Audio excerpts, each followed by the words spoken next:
Levantai vosso olhar.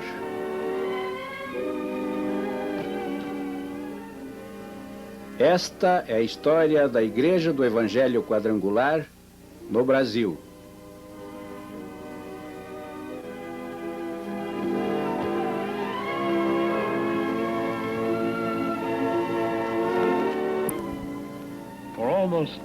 Por quase 2000 anos, fiéis seguidores de Cristo têm se dedicado a destinar suas vidas inteiramente em louvor a seu nome. Este é um dos locais de preparação, um templo construído na fé do Senhor e consagrado a corações dedicados à extensão de seu reino. Estes são alguns dos jovens estudantes cristãos que estão se preparando como obreiros dessa obra imorredoura. Parte de um exército de milhares que fizeram de suas palavras sagradas a meta e o destino de suas vidas. Life, L-I-F-E, vida, o farol do evangelismo quadrangular internacional. E estes são os que hoje guardam essa luz. Unidos por uma fé comum, suas vidas formam parte de uma sólida corrente de devoção que transcende o tempo e vem desde os primórdios da era cristã. Eles são a versão moderna dos originais 12 apóstolos, agora no século XX, em cujos corações arde a chama sagrada erguida nos campos da Galileia. Hoje, como naqueles tempos, eles creem que todo homem redimido pelo sangue do Cordeiro tem a obrigação de lutar pela salvação de seus irmãos nos mais distantes lugares da terra. Estes jovens, rapazes e moças que agora se preparam para uma vida dedicada a Cristo, logo irão engrossar as fileiras daqueles que já estão apostos não só em sua terra natal, mas também por todo o mundo. Muitas histórias maravilhosas de suas vidas vão ser contadas algum dia, como a que vamos contar de dois deles que um dia estudaram neste mesmo lugar. Esta é a história inspiradora de dois desses dedicados obreiros do Senhor, chamados América do Sul. Harold e Mary Williams, sua esposa, cuja chama pentecostal inflamou milhares de corações no Brasil e os levou para Cristo. Concluindo os estudos no IBQ dos Estados Unidos, seu primeiro compromisso no exterior foi nas selvas da Bolívia, onde pregaram a palavra do Senhor por um ano. Por alguma estranha razão, eles acharam que este não era exatamente o lugar onde o Senhor os desejava. E depois de orarem pela orientação divina, eles desceram pelo rio Amazonas. Seu destino não sabiam. O futuro nas mãos de Deus. O Amazonas é um dos maiores rios da Terra, nascendo nas encostas dos Andes, fluindo por quase 6.000 quilômetros até o mar. Enquanto o rio os levava para um destino desconhecido, eles mal sabiam que o Senhor os estava preparando para um ministério moldado nos desígnios do Novo Testamento. Pelo majestoso Amazonas, eles viajaram, com uma parada na cidade de Belém, mas ainda inquietos e insatisfeitos, embarcaram no navio da costeira e prosseguiram pela longa costa brasileira, parando algumas vezes em busca de um lugar onde suas vidas pudessem ter uma real motivação para ele. Seria em Fortaleza? Ou em Recife? Ou Salvador? Ou talvez ainda Rio de Janeiro?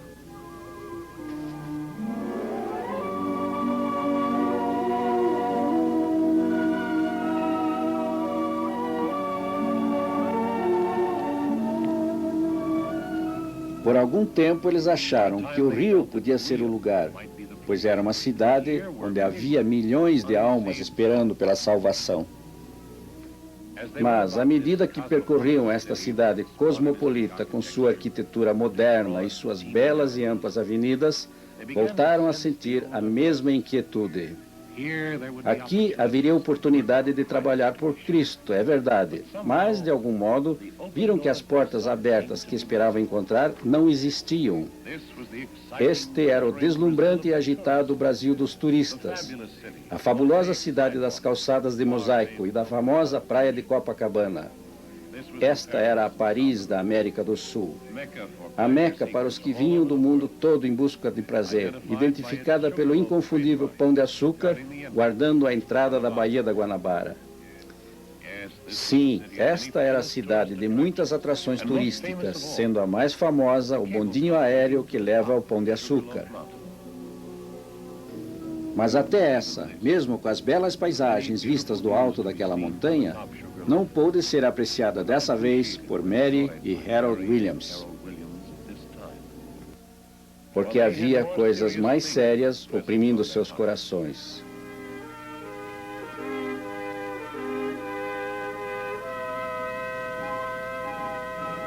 Não, esse também não era o lugar que eles procuravam. Este era o Brasil do lazer e do comércio, dos políticos e do governo, do comércio externo e atividades diplomáticas. Aqui a religiosidade do povo parecia distante, esquecida, e o zelo cristão que devia aquecer seus corações parecia duro como a rocha da montanha. Assim, ainda esperando por um sinal divino, Harold e Mary Williams resolveram continuar, mais uma vez. Embarcaram novamente e foram seguindo mais para o sul, do Rio para o Porto do Café, de Santos. Depois, para o interior, por trem.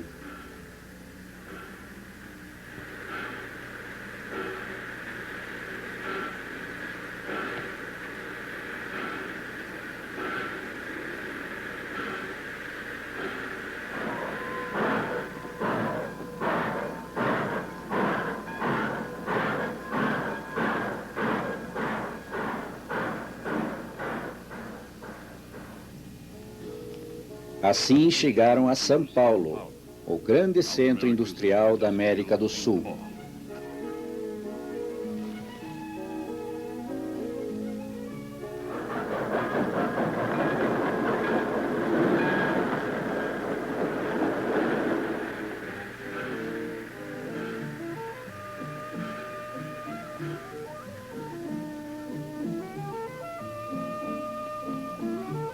E eles se viram novamente envolvidos num redemoinho de progresso material, onde se podia quase ver novos arranha-céus, crescendo em direção ao céu azul do Brasil. Novos prédios de escritórios, novos apartamentos de moradia, aço, pedra, mármore polido surgindo por toda parte. Nos arredores dessa cidade dinâmica, milhares de fábricas e instalações industriais. Porque São Paulo é o maior centro industrial do continente sul-americano. Uma cidade de contrastes, com 4 séculos de idade, porém moderna e atual. E sofrendo influências de todo tipo, onde carros modernos rodam sobre blocos de pedra colocados manualmente. Aqui, a influência do antigo Portugal ainda é claramente visível na fachada de muitas casas.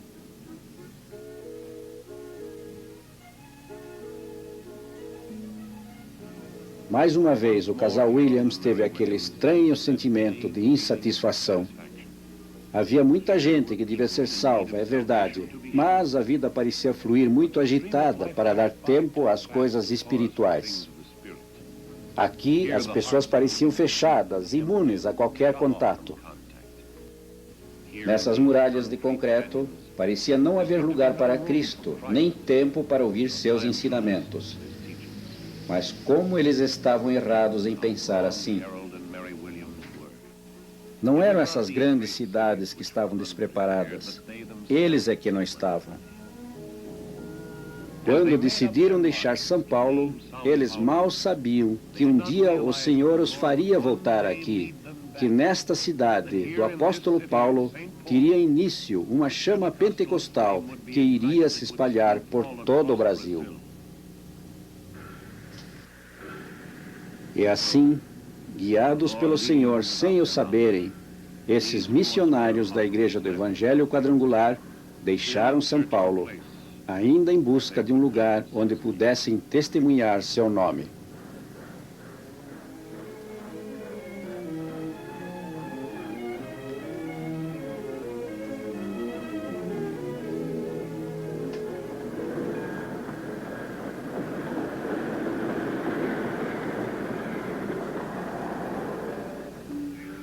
Os caminhos do Senhor nem sempre são claros para os que os seguem. Quando a família Williams chegou à sua destinação seguinte, eles não sabiam o que lhes estava reservado.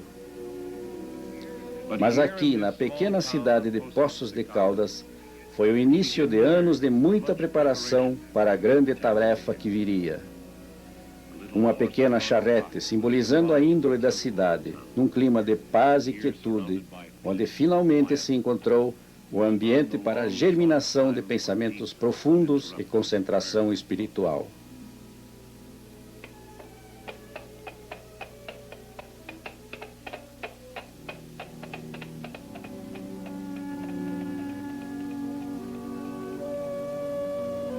A primeira barreira que o missionário tem que remover é a barreira da comunicação. A língua portuguesa é estranha e difícil de aprender, mas se as palavras divinas tinham que chegar às crianças brasileiras, era preciso fazê-lo em português.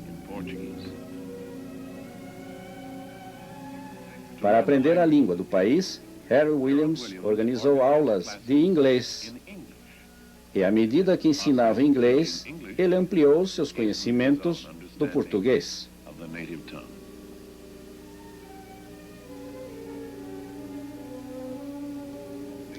Eu coloco minha mão sobre o livro e ponho o livro sobre a mesa. Era um processo lento, mas onde há uma vontade, há um caminho. E logo suas palavras iam fáceis e todos o compreendiam.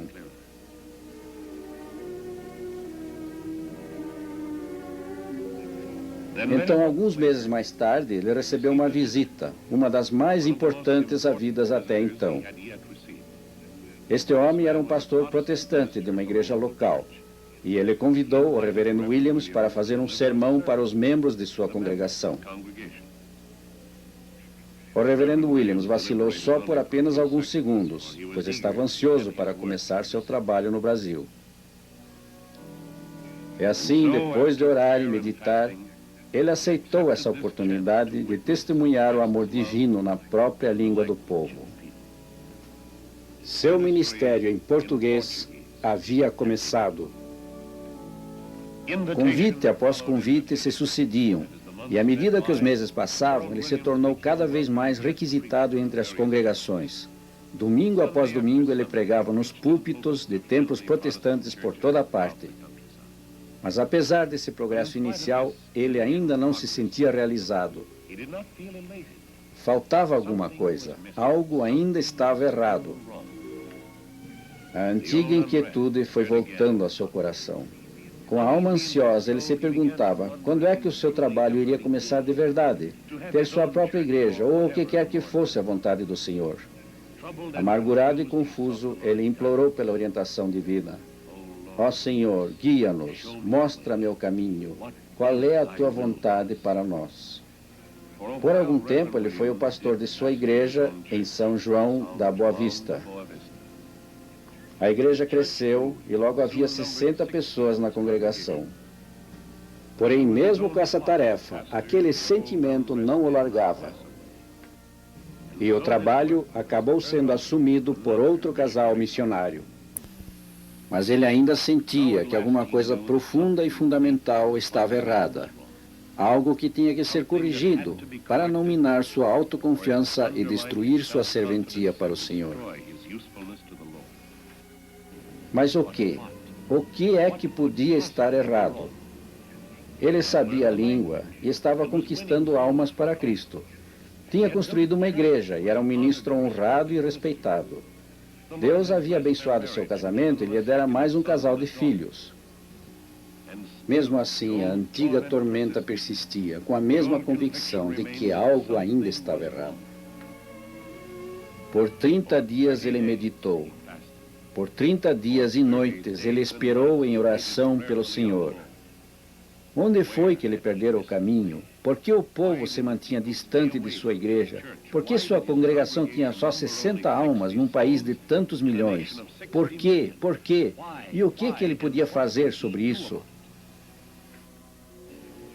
Agora, finalmente, o Senhor estava pronto para revelar seu propósito.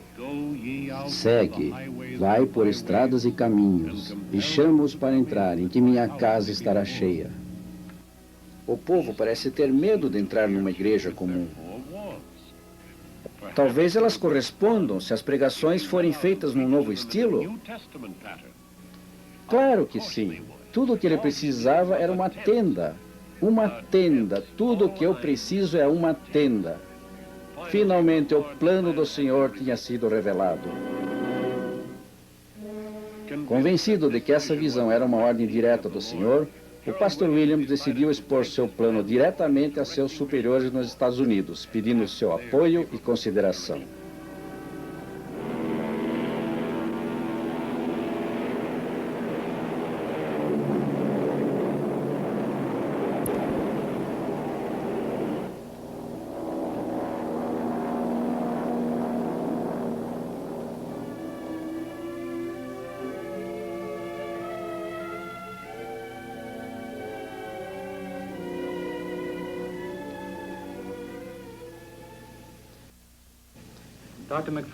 Lá ele entrevistou-se com o Dr. McPherson e demais membros do conselho para um pedido todo especial referente ao trabalho no Brasil.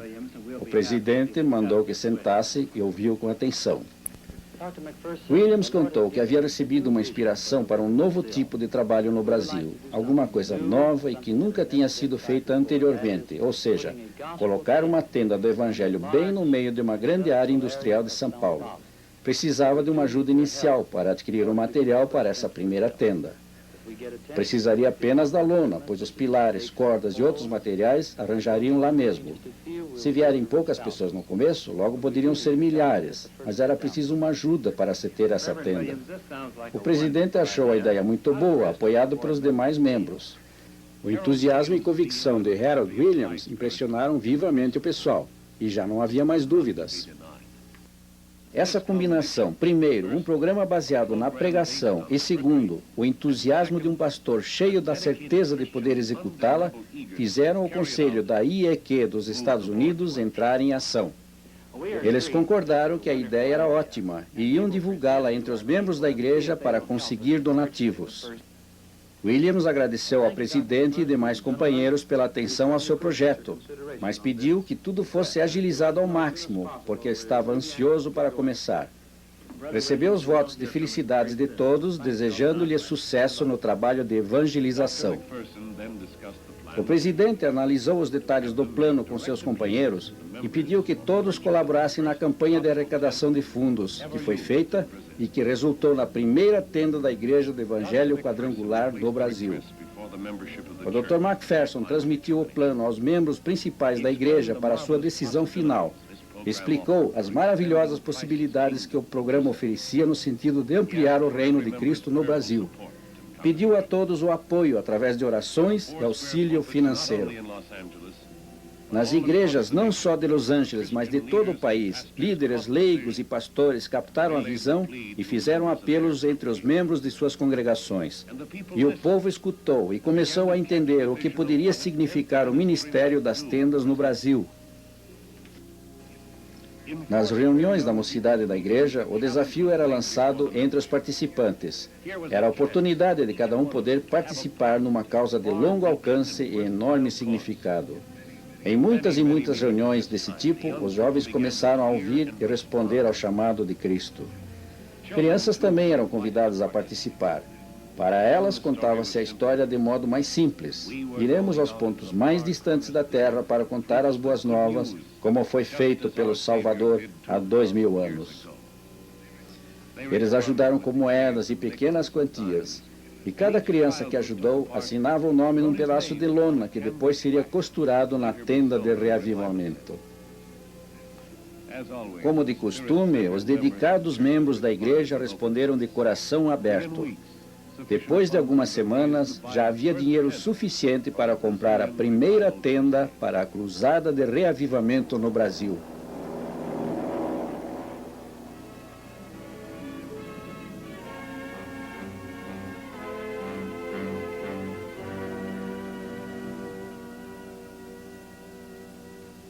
E assim, seguindo a orientação da mão de Deus, Harold Williams foi conduzido à sua grande missão para o salvamento das almas.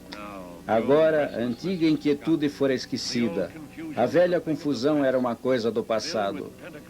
Cheio de zelo pentecostal, esse apóstolo do século XX ergueu seu tabernáculo de lona, pronto para lançar seu ministério do Novo Testamento na grande cidade de São Paulo.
Tenda levantada no Brasil.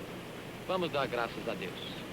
Nosso Deus, nós te agradecemos pelo privilégio de levantar esta tenda que vai ser usada para a tua glória. Lord Jesus, Abençoa principalmente aqueles que tornaram possível a primeira tenda no Brasil. Que ela sirva para a salvação de muitas almas. Pedimos em teu nome, Senhor. Amém. Amen.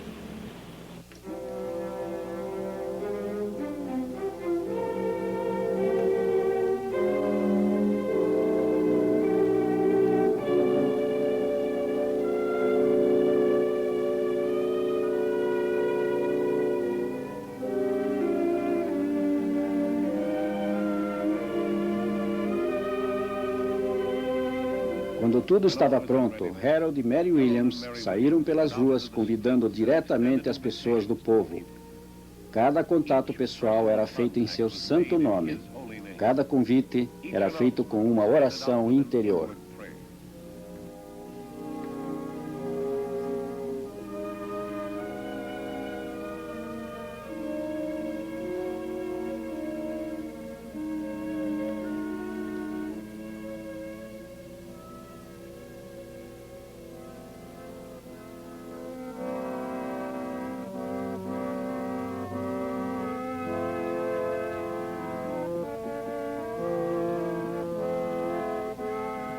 Havia chegado o grande momento, depois de anos de preparação.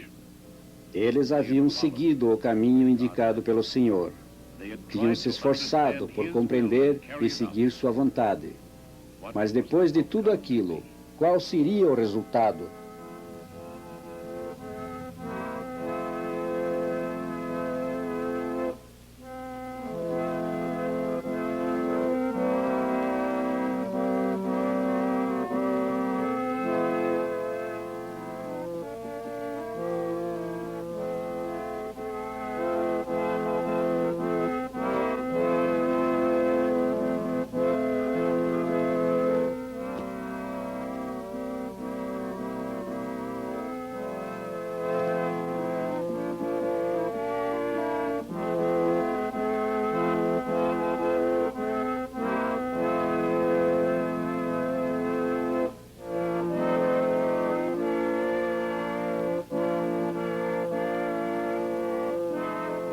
Para Harold e Mary Williams, este foi o momento de triunfo.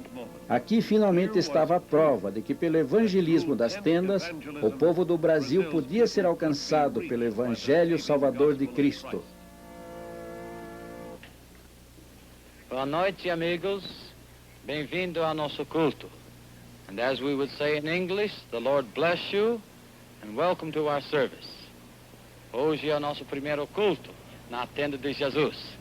Graças a Deus pelo privilégio de pregar o Evangelho aqui debaixo desta lona.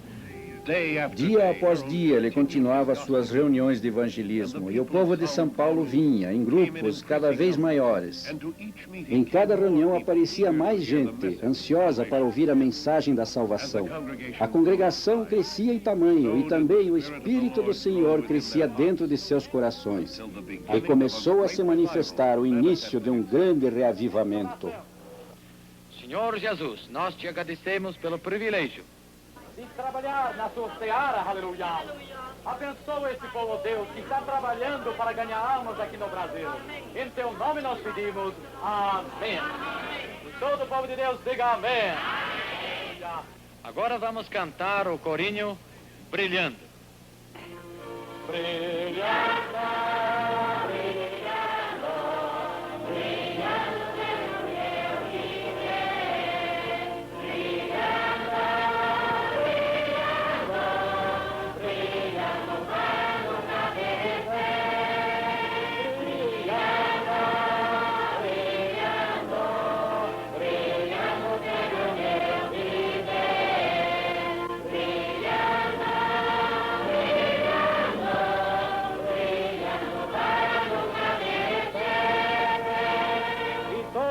Que ama Deus, diga aleluia.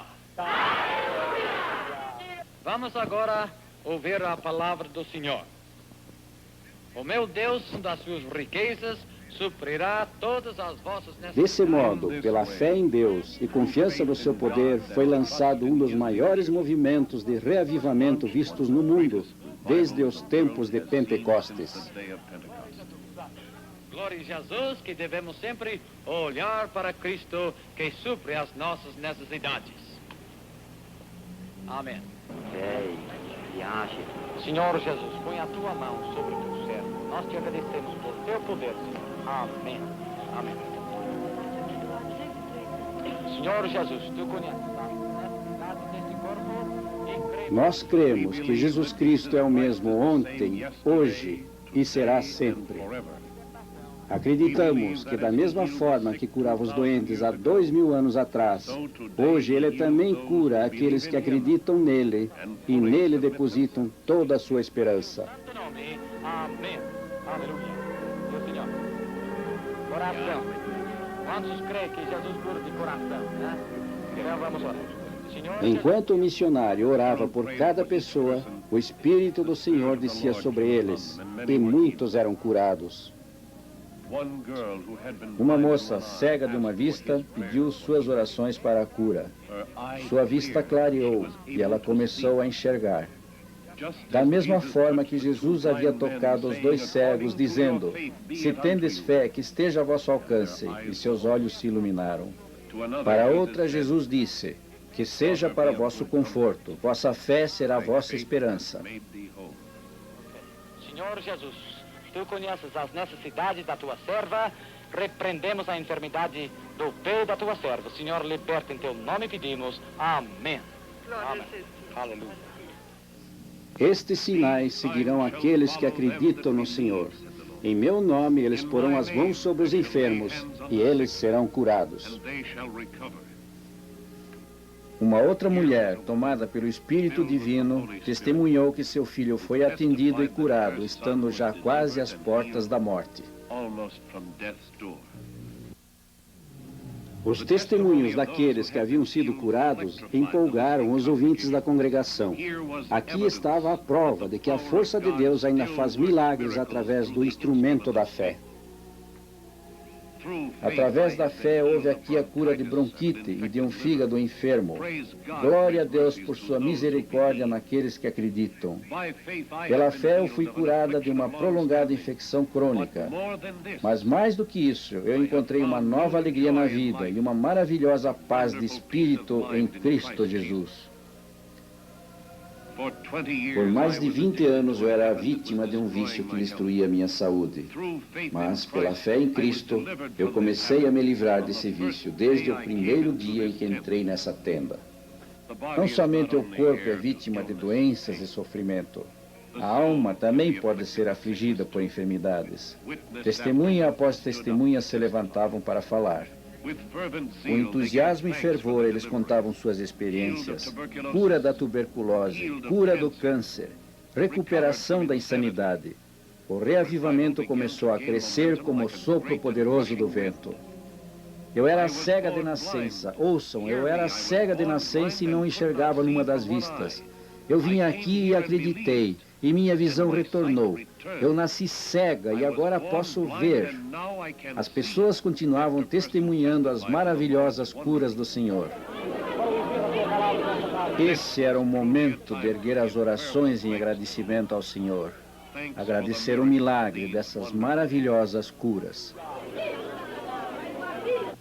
Muito bem, agora vamos ouvir a palavra do Senhor. Depois de alguns meses, Harold Williams estava pregando para milhares de almas diariamente. Intimamente, ele agradecia a Deus por tê-lo mandado ao Brasil, porque ao encarar os rostos dessas multidões, lhe vinha a certeza de que nesse país havia milhões de pessoas famintas pelo pão da vida. Gente que tinha receio de entrar nas igrejas protestantes convencionais, agora invadiam e superlotavam as tendas de reavivamento. O movimento já estava ficando grande demais para uma só tenda.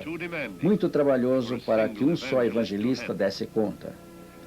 Podia-se ver na congregação líderes militares, doutores e advogados, industriais e legisladores, maquinistas e alfaiates e pintores que iriam mudar suas vidas e se tornar ardentes defensores da causa de Cristo. Entre os fiéis seguidores de seu rebanho, o pastor Williams lançou então um urgente apelo. Quem entre eles se proporia a dedicar seus talentos para o serviço do Senhor? Milhões de pessoas no Brasil estavam esperando pelas boas novas de salvação por Jesus. Quem as daria? Quem seria voluntário?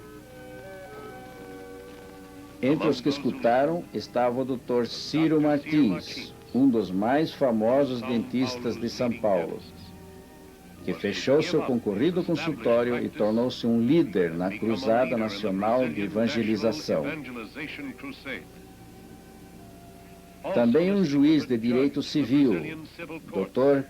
Cavalcanti, que trocou os solenes trajes de juiz por uma modesta roupa de trabalhador para uma causa mais forte e elevada. O industrial e dono de fábrica, Carlos Borsoi, também ouviu o apelo.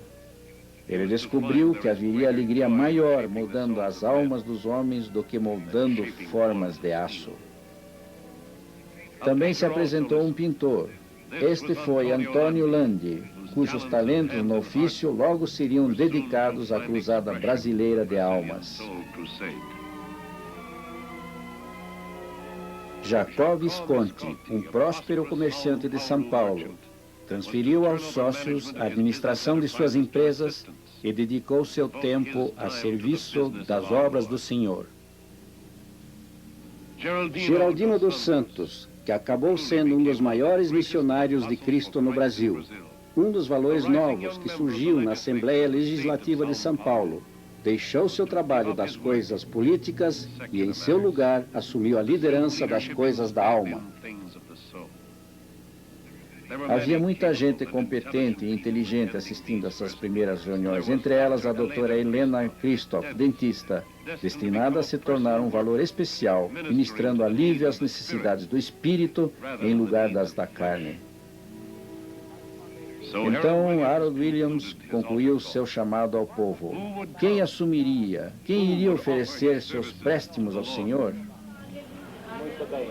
Agora, levante em pé aqueles que querem dar a sua vida a Jesus Cristo.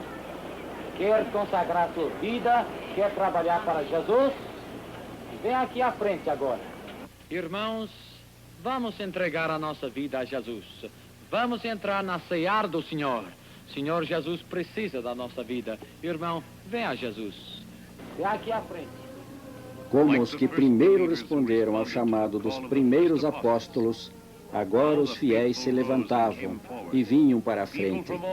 Gente de todas as classes sociais, gente não iniciada em doutrina e teologia, gente trazendo apenas sua fé para ser guiada.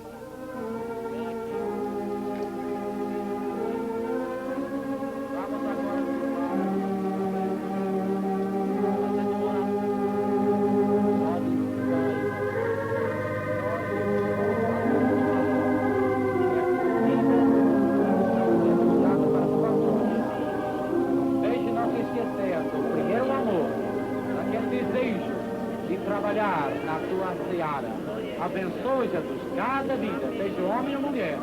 Em teu santo nome, nós pedimos. Aleluia. Vamos levantar as nossas mãos e dar graças a Deus. Nós te agradecemos, Jesus, pelo privilégio de ser obreiros da obra. Senhor, não deixe-nos nunca sentir frio na nossa experiência, mas para que sempre sentimos o fogo e a virtude do Espírito Santo. Jesus, em teu santo nome nós pedimos. Amém. Amém. E todo o povo de Deus diga amém. Amém. Vamos cantar agora. Eu quero trabalhar por meu Senhor. Eu quero trabalhar por meu Senhor. Todos agora cantando. Eu quero trabalhar por meu Senhor, levando a mensagem de amor. Quero levantar e orar e ocupado sempre estar na ceia. Levante a mão e canta. E orar na seara do Senhor. Meu desejo é orar e ocupado sempre estar na seara do Senhor. Mais uma vez, todos que querem dedicar a sua vida a Jesus, diga aleluia. E assim o Senhor atendeu à necessidade de conseguir líderes para continuar seu trabalho.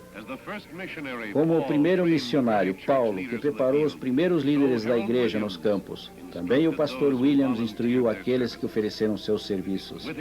Com enorme fé, esses membros da cruzada do século XX prepararam-se para avançar sua causa. Vida a vida eles trabalharam, face a face, como manda o Novo Testamento.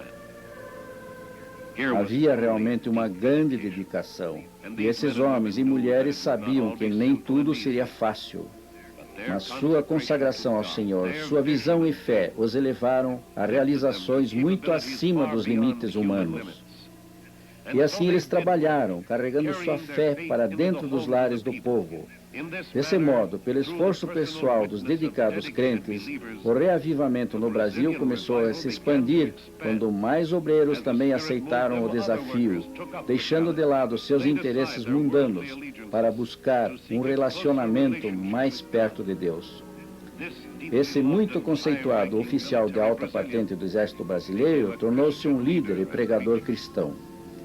O juiz Cavalcante passou a dedicar seu tempo debruçado sobre os assuntos legais para todo o trabalho no Brasil.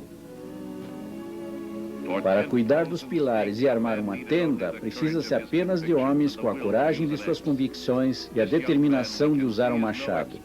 O homem que vemos não é muito hábil no machado, mas o que lhe falta em experiência, ele compensa com o zelo e entusiasmo cristãos. Ele logo consegue colocar o reforço na tenda e em seguida está pronto para começar seu ministério.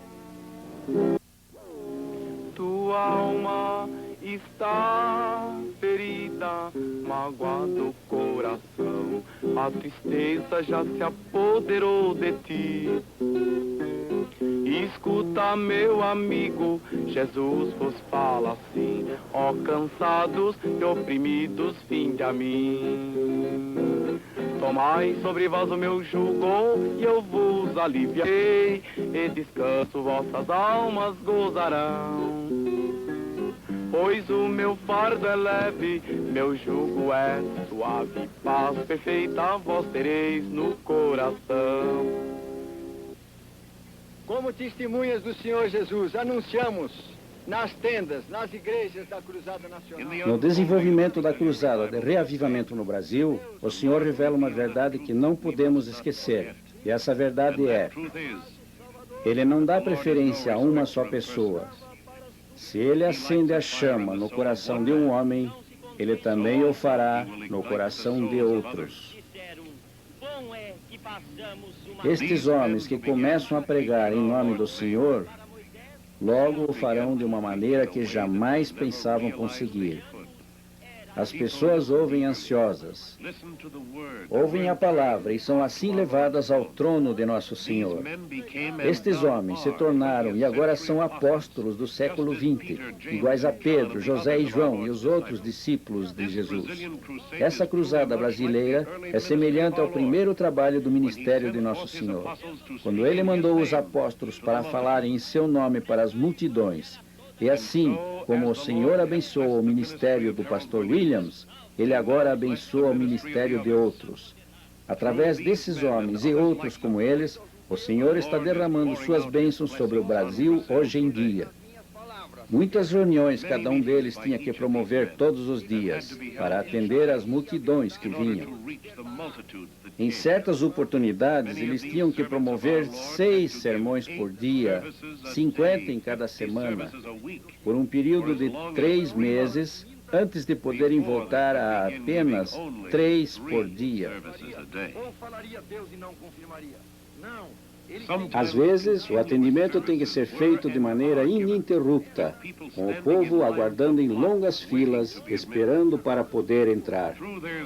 Através de toda essa dedicação, a cruzada foi crescendo e espraiou-se para muito além dos limites iniciais, começando a se estender por todo o sul do Brasil. Inteira certeza de fé. Tenda após tenda iam surgindo, enquanto novas campanhas foram feitas nos Estados Unidos e os membros da igreja responderam com fundos suficientes para 40 novas tendas. Em Cambuci, em Água Branca, Jabaquara, em Pompeia, São Caetano, Penápolis, Campinas e muitos outros lugares.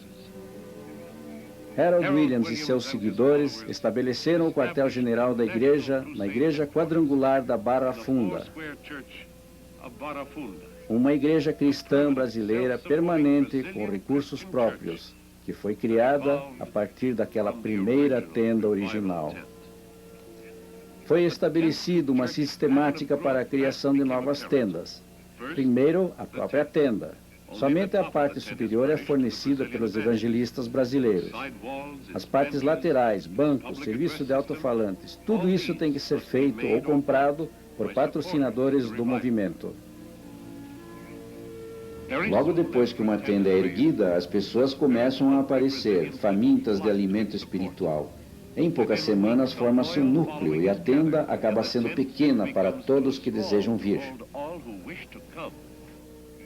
Mais fundos são levantados e terrenos são comprados, enquanto americanos e brasileiros se unem no mesmo sacrifício comum.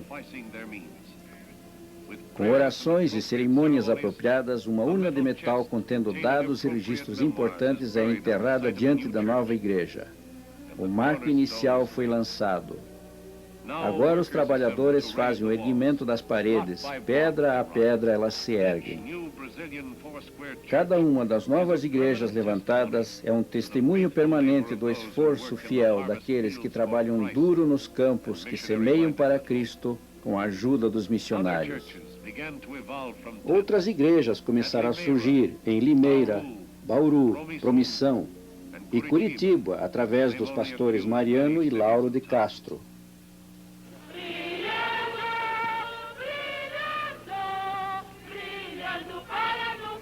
Cada domingo, quando termina o culto, ou sempre que é possível, muitos membros caminham pelas ruas com megafones cantando hinos da igreja. E para contar a outros seu júbilo pelo encontro com Jesus Cristo.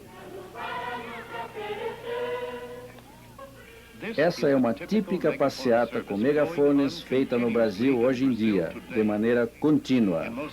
Geralmente isso é feito pelos membros mais jovens. Entre os moradores são distribuídos folhetos e eles são convidados para as reuniões nas tendas. A acolhida a esse tipo de trabalho tem sido impressionante.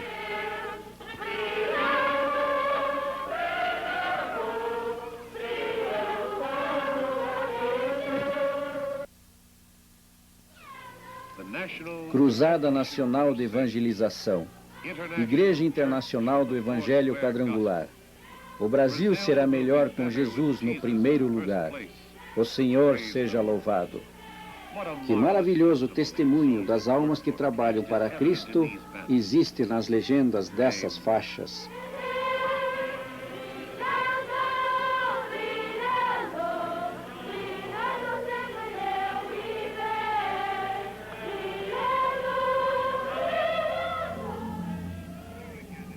Aqui um outro testemunho da força de Deus que trabalha nos corações do povo no Brasil. Vejam as Bíblias nas mãos de quase todos os adultos. Bíblias que eles aprenderam a amar, porque eles aprenderam o significado das preciosas palavras da vida.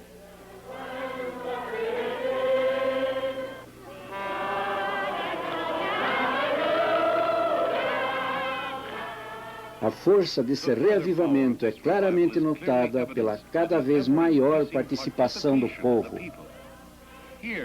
Aqui, em fila até fora da estação ferroviária, mais de 1000 participantes da cruzada estão esperando para uma grande peregrinação até Sorocaba para a cerimônia do batismo. Novamente, aqui estão felizes novos cristãos, graças a alguém que um dia se dispôs a ir ao Brasil. Esses cristãos estão aqui porque 2 pessoas, Harold e Mary Williams, foram chamados e outros contribuíram para ajudar a apoiá-los enquanto levavam avante o trabalho do Senhor.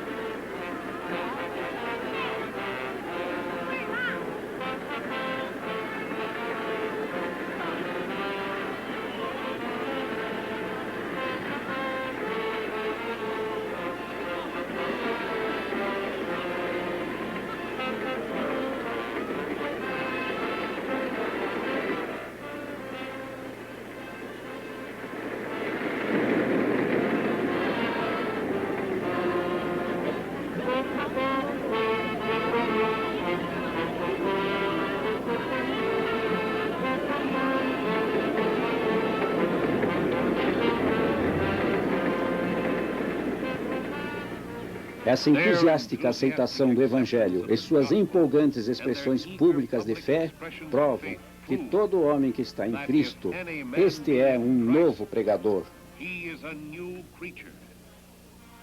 Ouçam essas vozes em seu louvor. Já não há como duvidar. Ao ver esses novos cristãos renascidos da capital de São Paulo a marchar pelas ruas de Sorocaba, o povo dessa cidade vê a luz do amor de Deus brilhando em suas faces e também se sente tocado. Aqui também, a boa semente desses testemunhos se espalha. Jesus disse que aqueles que creem nele serão salvos. Aleluia. Brilhando para Cristo no Brasil. Homens e mulheres em números cada vez maiores estão sendo salvos e batizados, recebendo o batismo do Espírito Santo, vivenciando uma completa mudança em si, experimentando um novo nascimento em suas almas.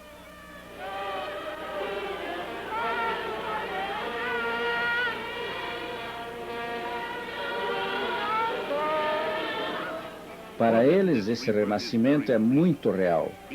Por causa dele, eles estão tomados de novos desejos, novas inspirações, uma nova maneira de encarar a vida.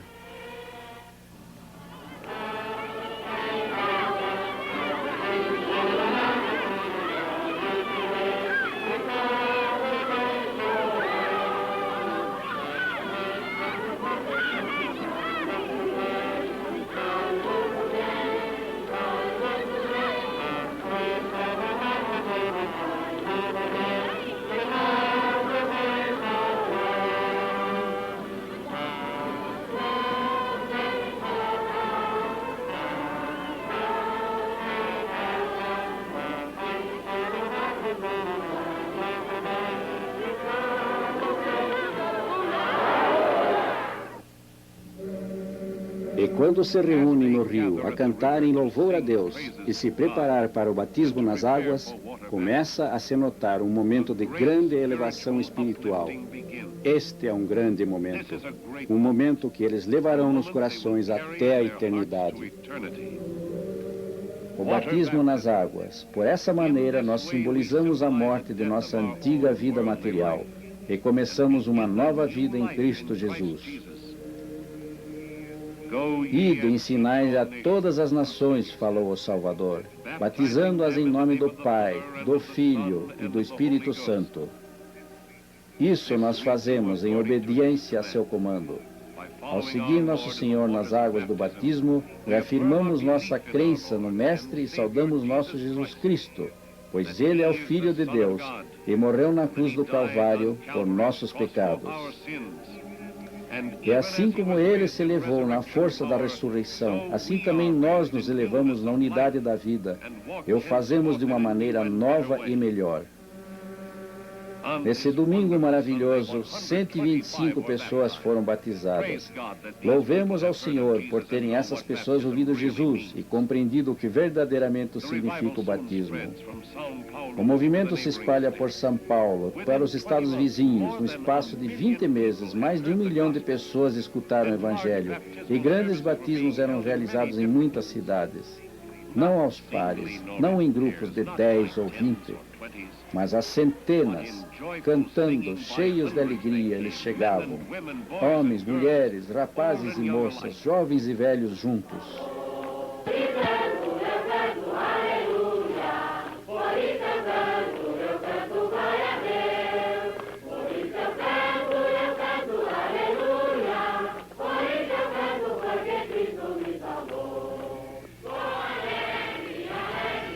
O entusiasmo de seus cânticos era a prova da confirmação de sua fé no Senhor e Salvador Jesus Cristo, e de que agora finalmente estavam prontos para o batismo.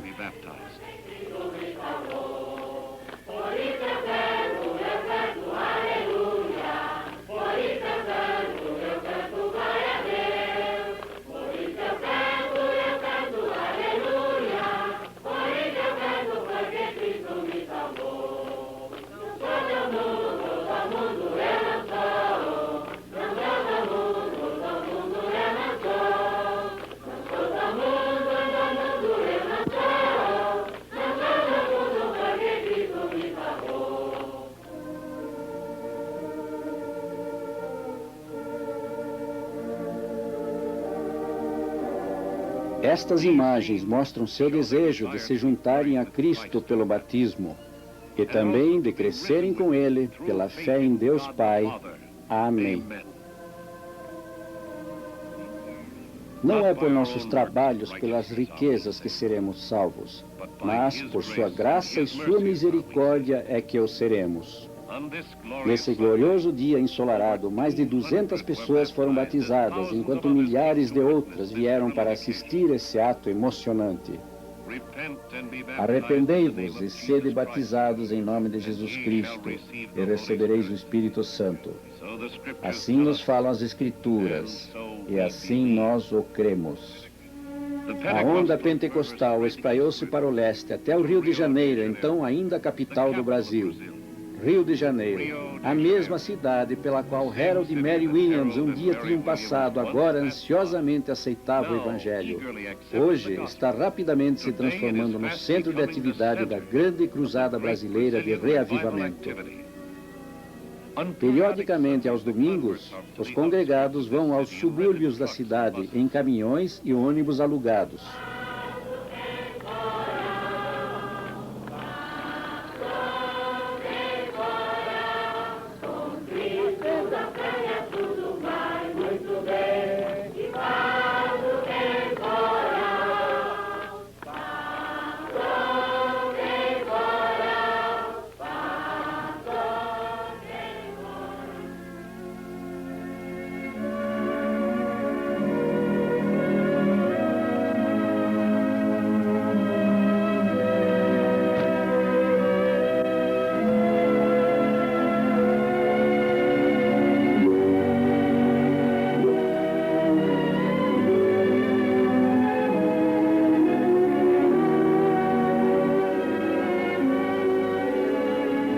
Chegando em grupos numerosos, eles se colocam em ambas as margens dos riachos. As pontes também são um bom lugar para observar esse momento de inspiração, porque aqui costumam ser feitos alguns dos maiores batismos de todas as redondezas. Através dessa grande nação, o Espírito de Deus está começando a se expandir poderosamente. Graças à visão e perseverança de 2 apóstolos do século XX, guiados e abençoados pela mão de Deus. Louvemos o Senhor por ter confiado à Igreja do Evangelho Quadrangular um papel tão grandioso nesse espetacular reavivamento no Brasil. Essa confiança nós aceitamos com júbilo e nós não podemos falhar. Que venha a chuva, que haja tempestades, isto nada significa para aqueles que vieram para o batismo, nem para a congregação que permanece firme até o final da cerimônia. No Ministério Brasileiro de Harold e Mary Williams, nós vemos um milagre moderno, igual ao de Pedro e Simão na pescaria milagrosa. Como Pedro, eles também obedeceram ao Senhor e lançaram suas redes onde Ele ordenou que fizessem. E que imensidão de almas eles conseguiram obter com esse trabalho. Nesse outro domingo, mais de 300 foram batizados e tem havido mais de 500 em outras ocasiões.